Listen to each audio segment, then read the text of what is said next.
தலைப்பு சிறப்பு ஆன்மீக சொற்பொழிவினை வழங்குவதற்காக வருகின்றுள்ள கலைமாமணி சொல்வேந்தர் திரு சுகிசிவம் அவர்களை திருக்கோவில் நிர்வாகத்தின் சார்பாகவும் சுசீந்திரம் தெய்வீக இயல் இசை நாடக சங்கத்தின் சார்பாகவும் ஊர் பொதுமக்கள் சார்பாகவும் வருக வருக என வரவேற்றுக் கொள்வதில் பெருமை கொள்கிறோம்.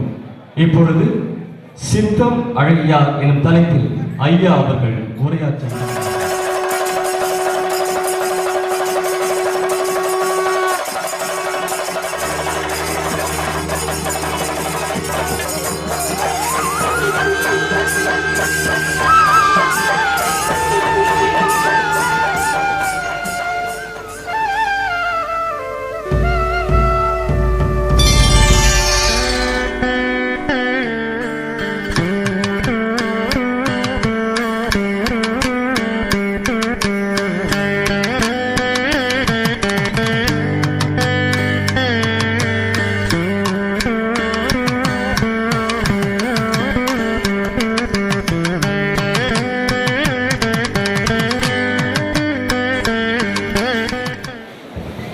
நன்றாக இறைவன் படைத்தனம் தன்னை நன்றாக தமிழ் செய்யுமாறு அருளுருவான அன்னை பராசக்தியினுடைய நடைபெறுகிற மார்கழி பெருவிழாவிலே சித்தமழகியார் என்ற தலைப்பில் சில கருத்துக்களை உங்களோடு பரிமாறிக்கொள்கிற ஒரு வாய்ப்பை எனக்கு வழங்கியமைக்காக தெய்வீக இயல் இசை நாடக சங்கத்தை சார்ந்த அனைத்து நண்பர்களையும் எனக்கு முன் உரை நிகழ்த்துவதாக அழைப்புதலில் அமைந்து என்னுடைய வேண்டுதலை ஏற்றுக்கொண்டு எனக்கு பின் உரை நிகழ்த்துவதற்கு சம்மதித்திருக்கிற பாசத்துக்குரிய சகோதரர் பேராசிரியர் ராஜாராம் அவர்கள் உள்ளிட்ட இந்த சபையினரையும் திருக்கோயில் நிர்வாகத்தினரையும் பக்தர் பெருமக்கள் அனைவரையும் பணிவன்போடு வணங்கி இந்த உரையை தொடங்குகின்றனர். ஒரு சில தவிர்க்க முடியாத காரணங்களால கொஞ்சம் முன்னால் நான் புறப்பட வேண்டிய ஒரு சூழ்நிலை. இன்னொன்று, சவுண்டு ஸ்பீக்கர் அப்படிங்கிறதே சத்தமா வைக்கிற பழக்கம், லவுட் ஸ்பீக்கரை ரொம்ப சத்தமா வைக்கிற பழக்கம், அதுக்கு நான் ஜென்ம விரோதம். இந்த நாய்ஸ் பொல்யூஷன் அப்படிங்கிறது ஒரு எல்லைக்கு மேல நீங்க சத்தம் கேட்டால் ஞானம் அடைய முடியாது. ஞானம் அடையணும் அப்படின்ற நினைப்பு இருந்தால் மென்மையாக பேசணும், மென்மையாக கேட்கணும். ஒவ்வொரு ஒரு டெசிபலுக்கு மேல ஒரு லெவலுக்கு மேல சவுண்ட் எழுப்பணும்னு வச்சுக்கோங்க, அமைதி போயிடும். அமைதி போயிட்டா ஞானம் அடைய முடியாது. அப்போ ரிலிஜனுடைய சமயத்தினுடைய அடிப்படை நோக்கமே ஞானம் அடைதல். அந்த காரணத்துக்காக நான் சவுண்டை குறைச்சி வைக்க சொல்றேன். யாரும் கூட்ட சொல்லாதீங்க. சவுண்டை கூட்டுறதுனால பிரயோஜனம் இல்லை. இந்த ஜப்பான்ல எலியை கொல்றதுக்கு ஒன்று கண்டுபிடிச்சிருக்கான்.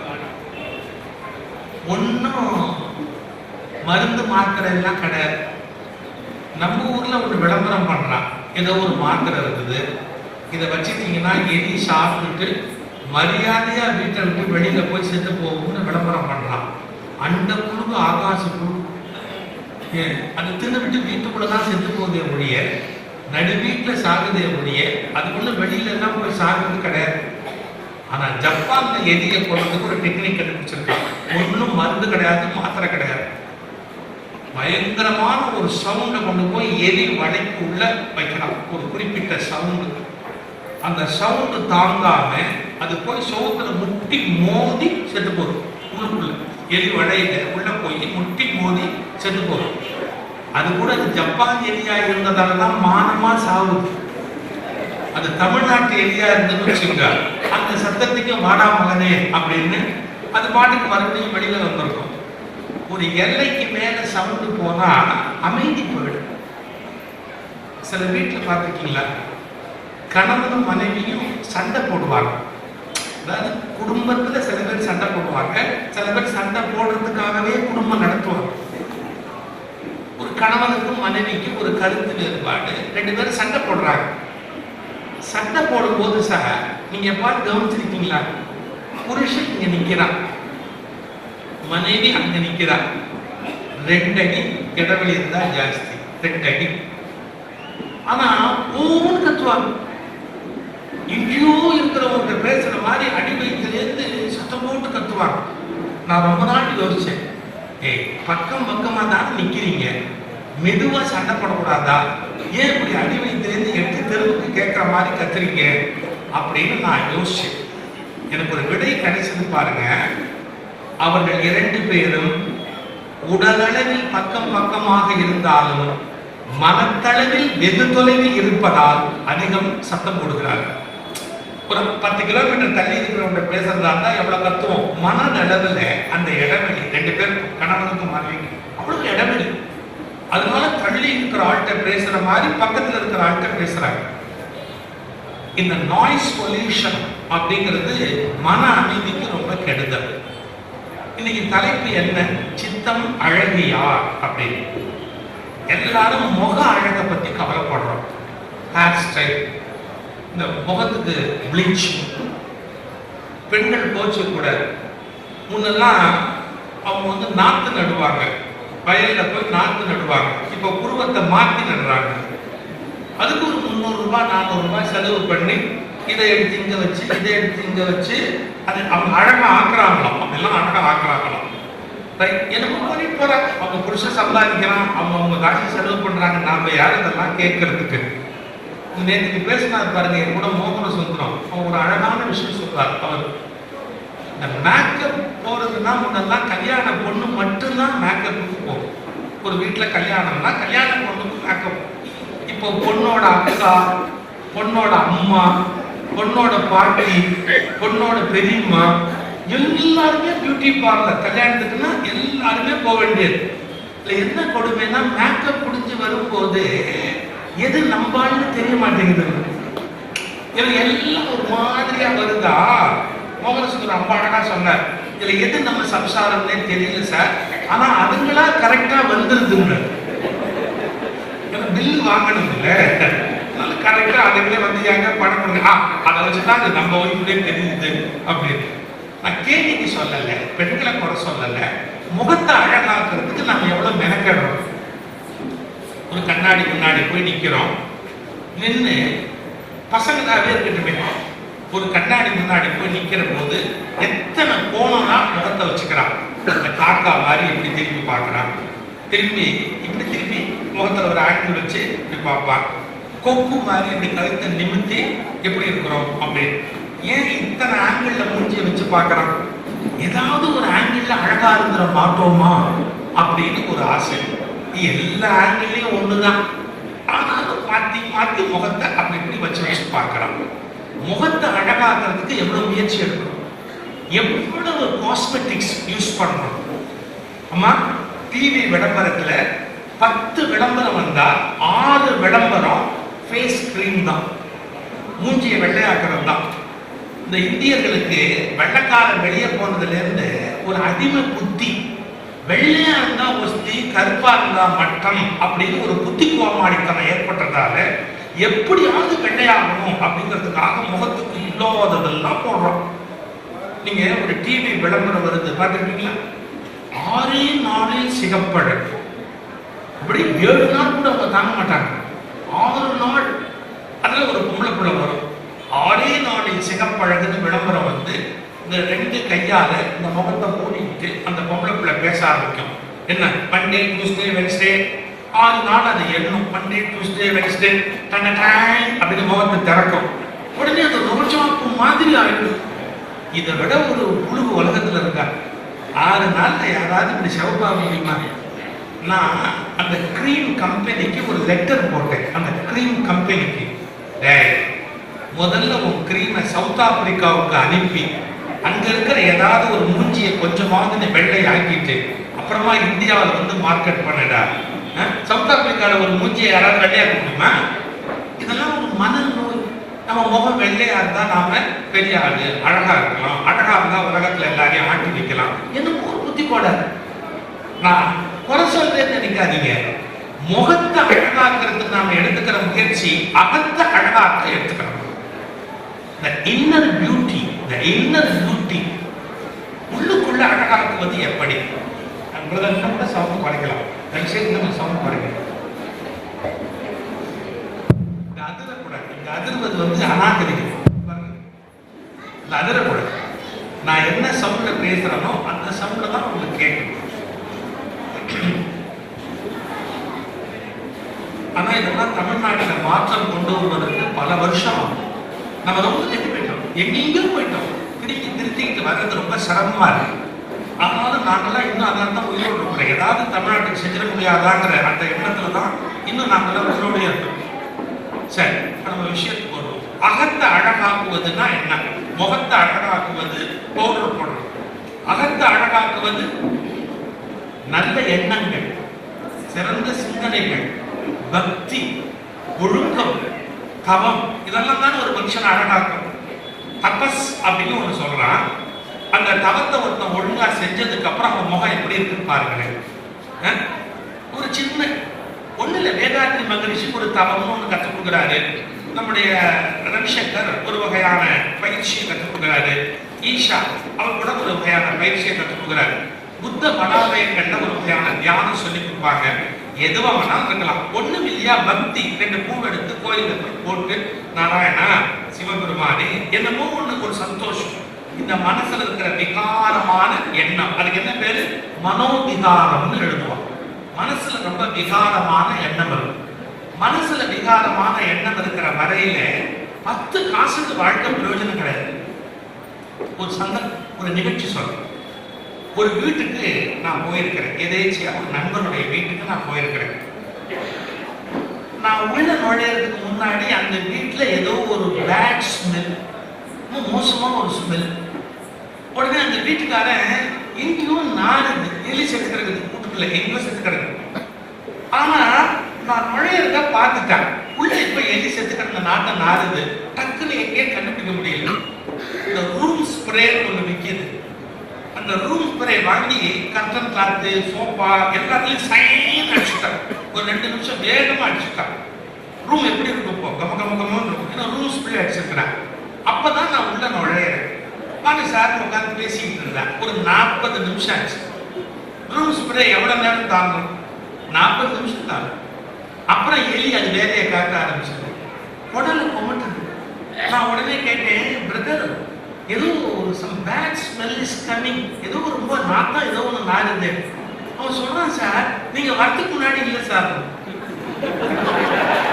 நான் தான் அந்த வீட்டுல கூப்பிட்டு வந்த மாதிரி, நீங்க வரதுக்கு முன்னாடி இல்லை சார் அப்படின்னா. தெரியலப்பா, அதை கண்டுபிடிப்பா, ஏதோ some bad smell is coming அப்படின்னு. அப்புறமா நம்ம சோஃபாவை நகர்த்தி பார்த்தா சார் ஒரு எலி செத்துக்கிறது. இப்ப நான் ஒரே ஒரு கேள்வி கேட்கிறேன். இந்த சோஃபாக்கு உள்ள இருக்கிற எலியை எடுத்து நீங்க வெளியே போடாம ரூம் ஸ்ப்ரே எவ்வளவு வேணா அடிக்கும். அப்புறம் ஊதுபத்தி கொளுத்தி வைங்க. அப்புறம் இன்னும் வாசனை திரவியங்கள், வாசனை புகை என்ன வேணா போடுங்க. ரைட்டு, எவ்வளவு நேரம் நிற்கும்? என்னுடைய கொஸ்டின் ரொம்ப சிம்பிள். அழுகின எலியை வெளியே தூக்கி போடாம நீங்க எத்தனை வாசனை புகை போட்டு வாசனை திரவியத்தை அடிச்சாலும் இப்ப அந்த அறையில எவ்வளவு நேரம் அது நிற்கும்? விஷயத்தை கோச்சுக்காதீங்க. மனசு முழுக்க கெட்ட எண்ணம் வச்சுக்கிட்டு கோயிலுக்கு போயிட்டு வந்து பட்டை போட்டா எலி உள்ளதான் தான் இருக்கு. நீ ரூம் ஸ்ப்ரே தான் அடிச்சிருக்கிற. கோயிலுக்கு போயிட்டு வந்துட்டேன், சாமி கும்பிட்டு வந்துட்டேன், ஏன் சபரிமலை கூட போயிட்டு வந்துட்டேன், நான் அட்டை பண்ணிட்டேன் இதை பண்ணிட்டேங்கிற. எலி உள்ள செத்து இருக்குதுடா. எலியை தூக்கி வெளியே போடு. என்ன எலியை தூக்கி வெளியே போடு? நீ தப்பான எண்ணத்தோடு இருக்கிற. யாரு மேலேயும் ஒரு கெட்ட எண்ணம் வச்சிருக்கிற. குரோதம், பகை, காமம், ஏதோ ஒண்ணு உள்ளுக்குள்ள இருக்கு. நீ செத்த எலிய உள்ள வச்சுக்கிட்டு வெளியில எவ்வளவு பூஜை, தவம், யாகம், ஜபம் என்ன வணக்கம் பண்ணுங்க. நான் வந்து எதிரி இல்லை, பூஜைக்கோ தவத்துக்கோ யாகத்துக்கோ எதிரி இல்லை. உள்ளுக்குள்ள கெட்ட எண்ணத்தை வச்சுட்டு வெளியில எவ்வளவும் பண்ணினா என்ன பயன்?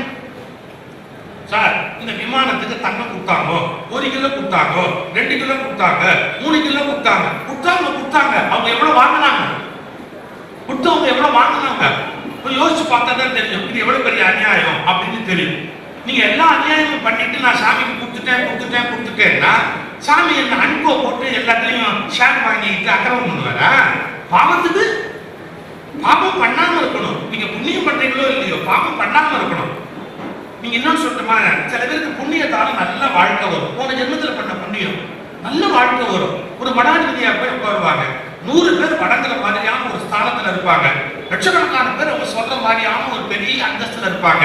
மன்னிச்சுக்கங்க, புண்ணியத்தினால வந்த அந்த இடத்தை காப்பாத்தாம இருக்கிறதுக்கு வேணுங்கிற அத்தனை அசிங்கமான வேலையும் பண்ணுவாங்க. அவ்வளவு உயர்ந்த இடத்துக்கு வந்திருப்பாங்க, தக்க வச்சுக்க மாட்டாங்க, காப்பாற்ற மாட்டாங்க. நான் இப்ப ஒரு வார்த்தை சொல்ல போட்டுமா, நீங்க வீட்டுல போய் யோசிங்க. நான் சொல்றது ஒண்ணு மந்திர சொல், இப்ப புரியாது. வீட்டுல போய் நிதானமா யோசிங்க. உங்கள் புண்ணிய பலனை நீங்கள் நிர்வாகம் செய்து விடலாம். It is easy. சாரி, உங்கள் பாவத்தின் பலனை நீங்கள் நிர்வாகம் செய்து விடலாம். It is easy. ஏன் தெரியுங்களா? பாவத்தினுடைய பலனை ஒரு நோயா வரும், கடனா வரும், என்னமோ ஒன்னா வரும், கஷ்டமா வரும், அது உங்க கையில இல்லை. அப்ப பாவத்தினுடைய பலனை நீங்க நிர்வாகம் பண்ணிடலாம். ஆனா போன ஜென்மத்து புண்ணியத்தின் பலனா வந்து பாருங்க, அதை சரியா ஹேண்டில் பண்ணலன்னா மிக மோசமான நிலைமைக்கு போகும். இல்லாட்டி திருவள்ளுவர் எழுதுவாரா, இருள் சேர் இருவினையும் சேரா இறைவன் பொருள் சேர் புகழ் புரிந்தார் மாட்டு புண்ணியத்தை நரகத்தில் சேர்க்கும் எழுதுறார். சார், இருள் சேர் இருவினையும் அப்படிங்கிறார். புண்ணியம் எப்படி நரகத்தில் சேரும்? எஸ், புண்ணியத்து மூலமா பலரால வணங்கத்தக்க உயர்ந்த இடத்துக்கு வந்தவங்க பல பேர் இருக்கிறாங்க. சமய தலைவர்களாக வந்து உட்கார்றாங்க, மடாதிபதிகளாக வந்து உட்கார்றாங்க. ஆனா ஒழுக்கம் இல்லாம போயிடுறாங்க. ஒழுக்கம் இல்லாம ஒரு மடாதிபதி மற்றவருக்கு விபூதி கொடுத்தா அவங்க ஜென்மம் விளங்குமா? ஒழுக்கம் இல்லாம ஒரு மடாதிபதி வரப்போற பொம்பளைகளுக்கு குடும்பம் கொடுத்தா அந்த குடும்பம் விளங்குமா? யோசிச்சு பாருங்க. அந்த புண்ணியத்தினுடைய பலனா உயர்ந்த இடத்துக்கு வந்தவங்க அதை காப்பாற்றுக்கலைன்னா மிகப்பெரிய துக்கத்துக்கு போவாங்க. அப்போ மனவிகாரம் என்பதிலிருந்து சித்தம் அழகியவரா மாறணும். இதான் டிரான்ஸ்ஃபர்மேஷன், ரியல் ரிலிஜன். உங்களுக்குள்ள இருக்கிற அழுக்கெல்லாம் போய், அழுக்காறு, அவா, வெகுளி, இவை எல்லாம் கிடக்கிட நோயின்னு சொன்னாங்க திருவள்ளுவர். இந்த கெட்டதெல்லாம் போய் தவம், ஞானம், ஒழுக்கம், மேன்மை, இறை உணர்வு, மெய்யுணர்வு அப்படி மேல போடும். இந்த சித்தமழகியார இந்த அழகான வார்த்தையை தமிழகத்துக்கு கொடுத்த ஞான தலைவன் மாணிக்கவாசகர் எப்படி சொல்றாரு? இந்த மார்கழி மாசத்துல நம்ம பாடுற திருவம்பாவையில ஒரு இடம் வரும். இந்த பொம்பளை பிள்ளைங்க காலையில எந்திரிச்சு நோன்பு நோற்பார்கள். நல்ல கணவன் வேணும் அப்படிங்கிறதுக்காக அவங்க நோன்பு நோற்பாங்க. நான் இதை ஒரு கல்லூரியில பேசும்போது ஒரு பொம்பளை பிள்ளை கேட்டுச்சு, ஏன் சார் நாங்க தான் நோன்பு நோற்று நல்ல கணவனை பெறணுமா? ஆம்பளைங்களுக்கெல்லாம் நோன்பு வைக்க கூடாதா? அவங்க நோன்பு நோற்று ஒரு நல்ல பெண் அடையிறதுக்காக அவங்க கொஞ்சம் விரதம் எல்லாம் இருக்கக்கூடாதா? நான் அந்த பிள்ளைக்கு சொன்னேன், கவலைப்படாதப்பா, ஆம்பளையில தான் நல்லவன் கிடைக்கிறது கஷ்டம், அதனால உங்களை எல்லாம் நோன்புல இருக்க சொன்னாங்க. பெண்கள் எல்லாருமே நல்லவங்களா இருக்கிறதால எது கிடைச்சாலும் பரவாயில்லை அப்படின்னு ஆம்பளைங்க முடிவு பண்ணிட்டாங்க. ஆனா ஆம்பளையில நல்லவன் கிடைக்கிறது என்னைக்குமே ரொம்ப கஷ்டம் கட்டு, அதனாலதான் பெண்கள் நோன்பு நோற்று நல்ல மாப்பிள்ளையை அடையிறதுக்கு மார்கழியில நோன்பு இருந்தாங்க. இது ஒரு சமாளிப்பு தான், ஆனா யோசிக்க வேண்டிய விஷயம். இந்த நோன்பு நோக்கிற பெண்கள் ஒருத்தர் எழுப்புவாங்க. இந்த இடத்துல 2 வரி வரும். எப்படி? மானே நீ நென்னலை நானே உன்னை எழுப்புவேன், நாளைக்கு நான் வந்து எழுப்புறேன், உன்னை காலையில நான் வந்து எழுப்புறேன் அப்படின்னு சொன்னவ மறுநாள் காலையில வந்து எழுப்பல, லேட். நான் வந்து உன்னை நாளைக்கு எழுப்புறேன்னு சொன்னவ எழுப்பல, லேட்டு.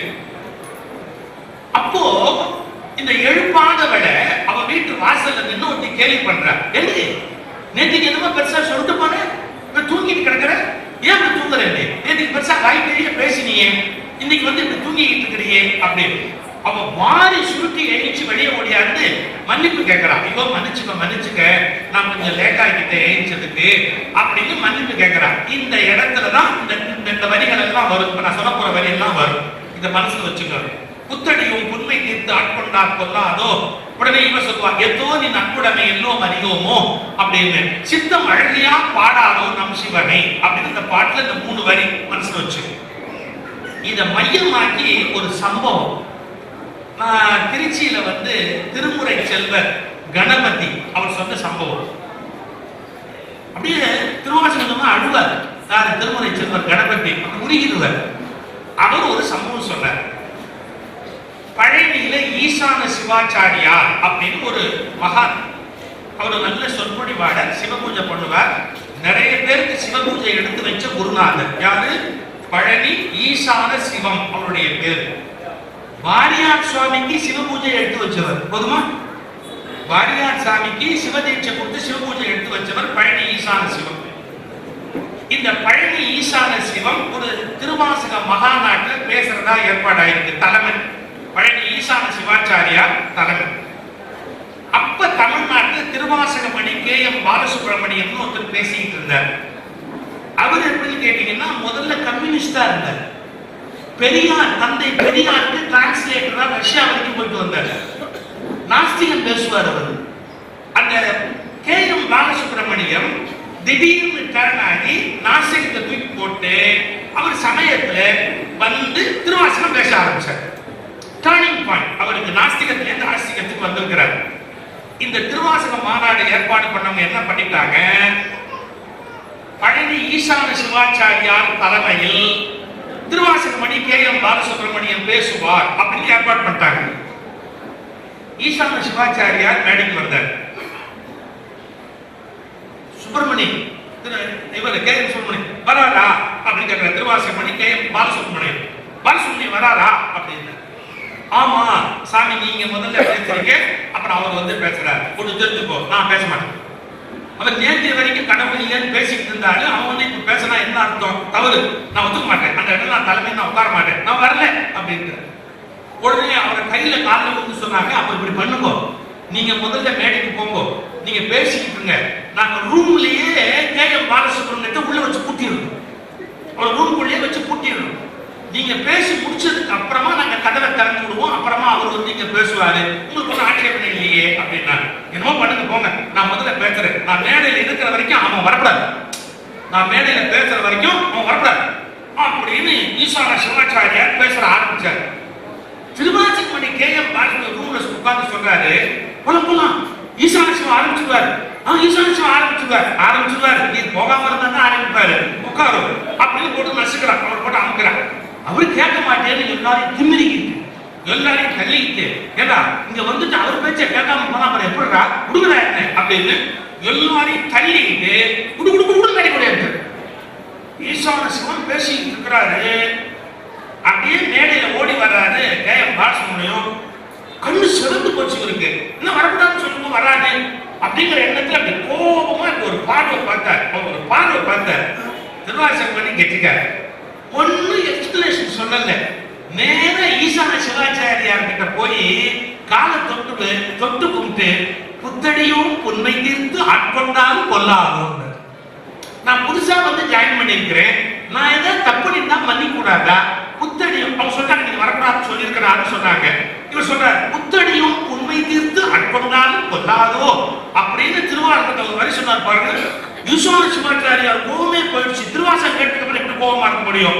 அப்படியே குனிஞ்சு அள்ளி K.M. பாலசுப்ரமணியத்தை கட்டி தடவி சொன்னார், எதோ நீ நண்புடனே எல்லாம் அறிவோம்.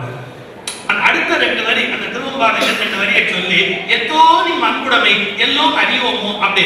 உடனே 2 பேரும் சேர்ந்து சொன்னாங்க, சித்தம் அழகியான் பாடாதோ நம் சிவன். சித்தம் அழகாகி விட்டால் அவர்கள் எப்போதும் சிவ சிந்தனையில் இருப்பார்கள். கொஞ்சம் நல்லா கவனிக்கணும். சிவனை சிந்திப்பதால் சித்தம் அழகாகிறதா, சித்தம் அழகாவதால் சிவ சிந்தனை வருகிறதா? பெரிய கொஸ்டின்.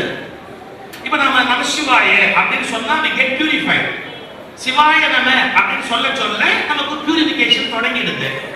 ஆனா நாம உண்மையிலேயே உச்சநிலைக்கு போனாதான் இதை சொல்லணுன்ற எண்ணமே வரும். இல்லாட்டி எப்படி வரும்? அவன் அருளாலே அவன் தாழ் வணங்கி, இல்லாட்டி வாயிலே இந்த வார்த்தை வராது.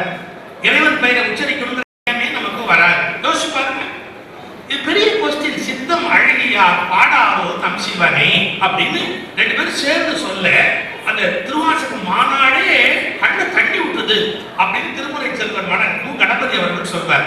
நான் ஏன் அதுலேருந்து ஆரம்பிக்கிறேன்னா, ஒரே வார்த்தை சொல்லணுமா, பகைகளை விட்டொழித்தல் தான் சித்தம் அழகாகிற நிலை. நம்ம மனசு நிறைய பகையை வச்சுக்கிட்டு, சில பேர் இங்கேருந்து காசி வரைக்கும் போவான் சார், கங்கையில குளிப்பான் சார், வந்து அந்த எல்லாம் முடிச்சு அந்த கடமையெல்லாம் முடிச்சுட்டு வண்டியில ஏறும் போதே சொல்வான், அவனை ஒழிச்சிட்டியா? இவனுக்கு யாராவது ஆகாதவன் இருப்பான், அவனை ஒழிச்சிட்டியா? அவனை ஒழின்னு நான் சொல்லிட்டு வந்தேன், ஒழிச்சிட்டியா? நீ கங்கையில குளிச்சா என்ன, காவிரியில குளிச்சா என்ன? எவனை ஒழிக்கிறத பத்தி கவலைப்பட்டுக்கிட்டு இருந்தா நீ போய் குளிச்சதால ஏதாவது பிரயோஜனம் உண்டா? ஒரு மனிதனுடைய மனசுல மாற்றம் வரும். There must be some changes. நேற்று இருந்த மாதிரி இன்னைக்கு இருக்கக்கூடாது. சில மாற்றங்கள் வரலன்னு சொன்னா கோயிலுக்கு போயிட்டு வரல என்ன பிரயோஜனம் இருக்கு? நீங்க ராமேஸ்வரம் போயிருக்கீங்களா? ராமேஸ்வரத்துல விவேகானந்தர் பேசின பேச்ச கோயில் கோபுரத்துக்கிட்டே கல்வெட்டு போட்டிருக்காங்க, படிச்சுப்பாரு. விவேகானந்தர் என்ன சொல்றாரு தெரியுமா? இந்த ராமேஸ்வரத்துக்கு வருவதற்கு முன்பு நீ எப்படி இருக்கிறாய் என்பதை பற்றி கவலை இல்லை, நீ எப்பேற்பட்ட பாவியாக இருப்பதை பற்றியும் கேள்வி இல்லை. ஆனால் இங்கு வந்து ராமநாத சுவாமியை வணங்கி இந்த தீர்த்தங்களில் எல்லாம் நீராடி நீ எப்போது இந்த நீராட்டத்தை முடித்துவிட்டு போகிறாயோ அப்போது உன் மன மாசுகள் எல்லாம் நீங்கி இருக்க வேண்டும். ஏன்னா எல்லா அழுகையும் நீக்கிற இடம் ராமநாதபுரத்தினுடைய அந்த பெருமானுடைய அந்த தீர்த்தங்கள். நீ எல்லாத்தையும் விட்டுட்டு நீங்க வர்றப்ப நீ எவ்வளவு அழுக்கா இருக்கின்ற கேள்வியே கிடையாது, போறப்ப சுத்தமா இருக்கலையாங்கிறதா கேள்வி. எவ்வளவு பெரிய விஷயமா இருக்கு. நீ வர்றப்ப எவ்வளவு அழுக்கா இருக்கேங்கிறது கவலையே கிடையாது, போறப்ப நீ சுத்தமா இருக்கிறியா அப்படிங்கிறதா கேள்வி. இது விவேகானந்தருடைய ஒரு அருமையான பேச்சு. கோயிலுக்கு வரும்போது நம்ம எவ்வளவு கெட்ட இடத்துல கூட வரலாம் சார், ஏன்னா நம்ம மனசுல தானா இருக்கும், போவாது, ஏதோ ஒரு வகையில இருக்கும். ஒரு சமூகம் சொல்லுமா, சீரடி சாய் பாபா இருந்தாரு. சீரடி சாய் நான் சொல்றது பெரியவர். அந்த சீரடி சாயி உட்கார்ந்து இருந்தாரு. அவர் எப்பவுமே கல்லுல தட்சிணாமூர்த்தி மாதிரி உட்கார்ந்து இருப்பார், எனக்கு தெரியும். கல்லுல உட்கார்ந்து இருந்தார். நானாவாரி அப்படின்னு ஒருத்தர் அவருக்கு கைங்கரியம் பண்ணுவாரு, கூடவே இருப்பாரு, கொஞ்சம் ஒரு மாதிரி படத்தனமா நடந்துக்குவார். அந்த நானாவாரி பின்னாடி நின்றுட்டு இருக்கிறார். இது நடந்த சம்பவம். வேறு ஒரு பிரிவை சார்ந்த ஒரு பெண்மணி, உங்களுக்கு தெரியும், முகத்தை மூடி இருப்பாங்க. அந்த முகத்தை மூடி இருக்கிற பெண்மணி வந்து சீரடி சாய் முன்னாடி நமஸ்காரம் பண்றாங்க. ஒரு பெரிய மகான் முன்னாடி நம்ம முகத்தை மூடிட்டு இருந்தா நல்லா இருக்காதுன்னு என்ன பண்ணாங்க பாருங்க, முகத்தை மூடி இருந்த முட்டாக்கு இருக்கு இல்லையா, அதை தூக்கி அப்படி நேரம் விட்டாங்க. அதை எடுத்தாங்க. எடுத்துட்டு சீரடி சாயை நமஸ்காரம் பண்றாங்க. இந்த நாவரி பக்கத்துல நின்றுட்டு தான் பாருங்க, அவன் டக்குன்னு என்ன நினைச்சுட்டான், ஆஹா இந்த பொண்ணு அழகா இருக்கான்னு, எவ்வளவு அழகா இருக்கா, அது ஒரு செகண்ட் நினைச்சுட்டான். ஒரு செகண்ட் கழிச்சுதான் அவனுக்கு ஞாபகம் வந்தது, நம்ம என்ன நினைச்சாலும் இங்க போயிடும். அவருக்கு நடக்க முடியுமா? அவருக்கு தெரியாத விஷயம் ஒண்ணு உண்டா? நம்ம தெரியாம இந்த ஆள் முன்னாடி நினைச்சுட்டோம், இப்ப நம்மள உண்டு இல்லையா நினைக்கிறாரு. பயந்துக்கு என்ன பண்ணாரு, இவர் விசாரிக்கிறதுக்கு முன்னாடி நம்ம நழுவிடுவோம் அப்படின்னு இந்த நானா அப்படியே பின்னாடி போனார். அப்படியே கையை அப்படியே பின்னாடி நகர்த்தலாம், இந்த ஆள் பக்கத்துல வாமான்னு நகர்ந்தாரு. இந்த சீரடி சாய் என்ன பண்ணாரு, நானா நில்லு நில்லு அப்படின்னா. சரி, வசமா மாட்டிக்கிட்டோம்.